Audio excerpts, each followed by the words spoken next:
There are obviously a lot of different things to think about when it comes to choosing a stallion for your mare each season, but one of the things we offer to make that process a little bit simpler at Cambridge Stud is access to the TrueNix pedigree analysis software, which you can access via our website. So simply coming to the Cambridge Stud homepage, scroll down to the stallions section, select on either Almanzor or Embellish, which you'll see on their stallion pages.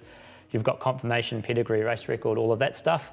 And down here on the right, you can click on the Nix option, which will redirect you to the TrueNix website. So as you'll see here, I'll select Almanzor and Embellish and type in the name of one of our broodmares, get my report, select the Danehill version of Love Diamonds and move through to the reports page. So the report will come up and the first thing that'll jump out there is the Nick has been given an A++ rating. So what we're looking at here is the Ifraj sire line and how that is crossed with Danehill. On the first page you'll see a tabulated pedigree, so it'll give you an idea if there's any inbreeding in the mating. Obviously with Almanzor being an outcross, that isn't the case here. And scrolling down to the second page, it gives you a lot more information on why we came to that A++ rating.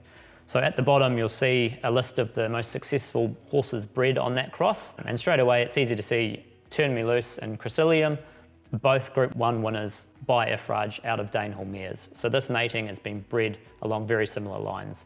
And more generally speaking, TrueNix will look at this cross in particular, but also benchmark it against Ifraj's sire line and how that has performed in general with other broodmares, and also look at Danehill mares and how they've performed with other stallions. So looking at that benchmark, the A++ can suggest that it's a very suitable mating to send a Danehill mare to Almanzor.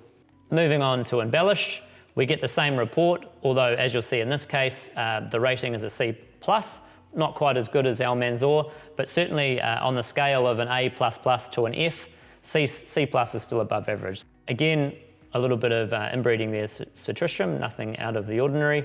And down to the second page, we're looking at the top horses bred on this cross, Yearn, Queen of Diamonds and Prince Jabil. So in this case, Love Diamonds has gone to both Almanzor and Embellish the last few years. Some people might wonder why we would have chosen to breed her to Embellish last year when it's such a good cross for a Danehill mare to go to Almanzor. But there's a bit of a giveaway here when you see the name Queen of Diamonds on the page here at the bottom, because if we go across to Love Diamonds pedigree, you'll see she's a very well-bred daughter of Tristalove from the 8 Carat family. And scrolling down further, she is actually herself the dam of Queen of Diamonds. So by breeding her to Embellish, we'll be producing a 3/4 sibling to Queen of Diamonds. So I guess it just reinforces that while the nicking is an important thing to look at, there are also other parts of the pedigree that you have to take into account. And for this reason, we thought that Love Diamonds would be a really good mare to breed to Embellish in his first season at stud. There are a lot of different factors that come into play. So please feel free to pick up the phone and get in touch with myself or Cameron here in the office. We're more than happy to run the reports, look at your broodmare and come back with something that we think might work for you here at Cambridge Stud this season.